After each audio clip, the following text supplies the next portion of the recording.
मटर और चिकन बनाना बहुत ही ज़्यादा आसान, ना ही कोई मेहनत करनी पड़ेगी और ना ही कोई झंझट। इंशाल्लाह रेसिपी बिल्कुल परफेक्ट बनकर तैयार हो जाएगी। इंशाल्लाह आप लोगों को रेसिपी ये बहुत ही ज़्यादा पसंद आने वाली है। बिस्मिल्लाहिर्रहमानिर्रहीम। अस्सलाम वालेकुम। यहाँ मैंने ले लिया है 1.5 कप कुकिंग ऑयल, इसमें डाल दिया है 2 अदद मीडियम साइज़ के प्याज, जिनको मैंने रफली काट लिया है।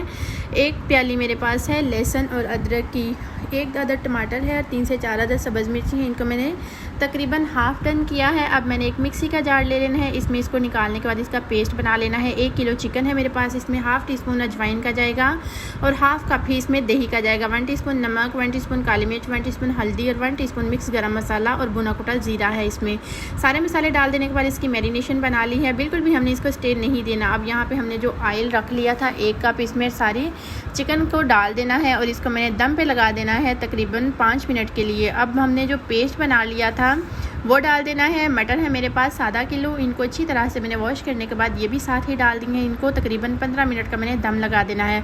दरमियान में मैंने एक दफ़ा चम्मच चलाया है। ये इतनी परफेक्ट ग्रेवी बनकर तैयार हो जाती है चिकन और मटर की, और सालन इतना खूबसूरत और मज़े का बनकर तैयार हो जाता है कि आप लोग एक दफ़ा बनाओगे, खाओगे, इंशाल्लाह उंगलियाँ ही चाटते रह जाओगे। और गेस्ट आपसे इसका राज ज़रूर पूछेंगे कि आपने ये मटर चिकन की रेसिपी कैसे बनाई है। बिल्कुल परफेक्ट और इतनी अच्छी सी इसकी ग्रेवी बनकर तैयार हो जाती है। अब मैंने ढेर सारा इसमें सब्ज़ धनिया डाल देना है। जिस किसी ने ना भी कुकिंग की होगी, फर्स्ट टाइम भी ये रेसिपी बनाकर तैयार करेगा तो इंशाल्लाह बिल्कुल परफेक्ट रेसिपी बनकर तैयार हो जाएगी। उम्मीद है आज की रेसिपी इस पॉइंट पे आप लोगों को बहुत ही ज़्यादा पसंद आई होगी। अगर अच्छी लगे तो लाइक ज़रूर कर दें।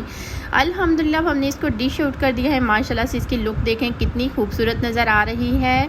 आप नान के साथ सर्व करें, रोटी के साथ सर्व करें, इंशाल्लाह बहुत ही ज़्यादा इस रेसिपी को आप इंजॉय करेंगे।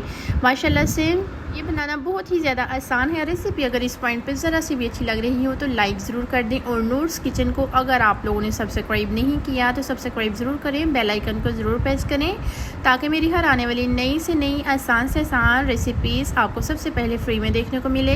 मेरी रेसिपीज़ को ज़्यादा से ज़्यादा फैमिली और फ्रेंड्स में शेयर किया करें। आप लोग मेरी वीडियोज़ देखते हो, आप लोगों का बेहद शुक्रिया और प्यारे प्यारे से खूबसूरत से कमेंट करते हैं, आप लोगों का और भी ज़्यादा शुक्रिया। ईद के हवाले से, मीठे के हवाले से हर रेसिपी मैंने आसान से आसान अपने चैनल पे अपलोड की है। आप लोगों को बहुत ही ज़्यादा पसंद आएगी। ओके जी, अल्लाह हाफिज़।